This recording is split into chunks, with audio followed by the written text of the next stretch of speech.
Hello to all my friends and family, and welcome to this episode of Jim's 5am Club. What I'd love to do today on this perfect Sydney winter's day is to go for a short walk and talk and have a chat to you about a book, an interesting book, and the book that I've selected for today's episode is entitled Why Women Are Blamed for Everything. This book was published on the 11th of September 2011 by a forensic psychologist who goes by the name of Dr. Jessica Taylor. Why is it that when women are harmed, abused, or traumatized, society's first question is, what did she do? In this book, Why Women Are Blamed for Everything, forensic psychologist Dr. Jessica Taylor dismantles the deep-rooted systems and cultural narratives that consistently place blame on women for the violence and mistreatment they endure. Drawing on her work with thousands of survivors, Taylor pulls no punches. This is not a gentle book. It is a scalpel cutting through myths, exposing institutional betrayal, and forcing us to confront the unconscious biases that we invariably carry. It is uncomfortable, it is enraging, and it's an absolute essential read for anyone who wants to understand the truth about victim blaming and the cost it takes on women's lives. So the first key message to come from this book is where the author talks about the fact that in her research she's able to say quite confidently that victim blaming is not accidental, it's actually structural. Dr. Taylor makes it clear that victim blaming is not just the result of individual ignorance. It is actually baked into our social systems, from policing to healthcare to media. Women are often asked what they were wearing, why they didn't leave, why they didn't report sooner. These aren't innocent questions.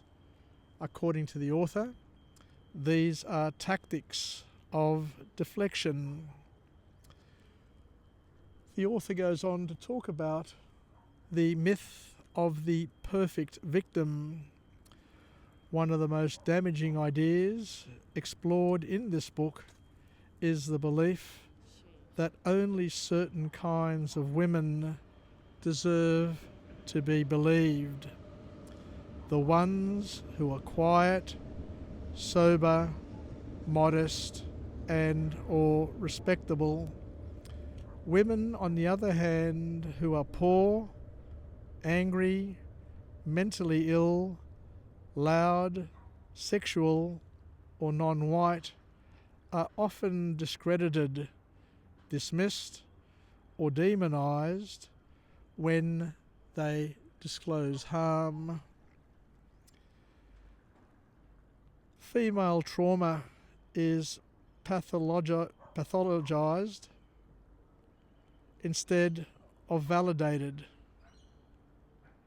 Rather than receive support, many women who show symptoms of trauma, such as panic, depression, or dissociation, are labelled mentally ill or unstable. Dr. Taylor exposes how institutions often medicalise trauma responses instead of acknowledging their root cause in violence abuse, or violation. The author reminds us here that the burden of proof falls unequally on women. Women are routinely expected to prove they've been harmed with perfect recall, composure, and evidence, even though trauma disrupts memory and emotional regulation. Meanwhile, this author reminds us that men accused of abuse are given the benefit of the doubt or shielded by due process and rhetoric. The author goes on to talk about how male violence is normalised and women's resistance is demonised. Dr. Taylor challenges how male violence is often minimised as boys being boys, or excused by stress, alcohol, or upbringing. Meanwhile, women who fight back emotionally, legally, or physically are branded difficult, vindictive, or absolutely crazy.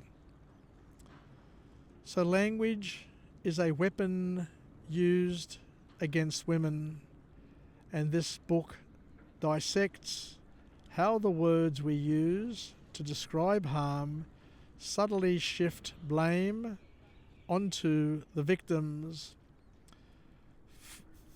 Phrases like "she got raped" or "she had a breakdown" remove the agency from the perpetrator and put focus solely on the woman's experience, as if it were her fault or her failure.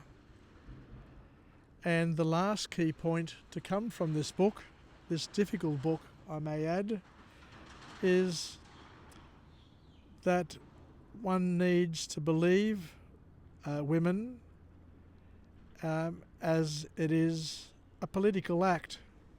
Dr. Taylor asserts that to believe women truly and consistently is to stand against centuries of cultural conditioning, and this requires a tremendous amount of effort and a huge amount of unlearning, according to the author. It requires courage, because to believe women means confronting truths that are inconvenient, painful, and systemic. What a powerful book. What a sad indictment on our society that we've got to get to a point where we write a book that is so confronting. But hopefully some of these lessons, if not all of these lessons, are a wake-up call for all of us to look around, to look inside, and to try and understand our own biases, our own perceptions, and to think that some of these thoughts, some of these values that we hold, or some of these ideas that we hang on to, have been passed down to us from generation to generation through the media, through the system, through the courts, and through the language that people share. Anyway, take care, wishing you all the best, and I look forward to coming to you again from another place and with another message of empowerment. And hopefully nobody's been triggered by this book and by the things that we've talked about today, but it is a real powerful book, a real powerful message, and a concerning sort of message something that we all need to, as I said to you before, to sit up and pay attention. Take care and bye for now.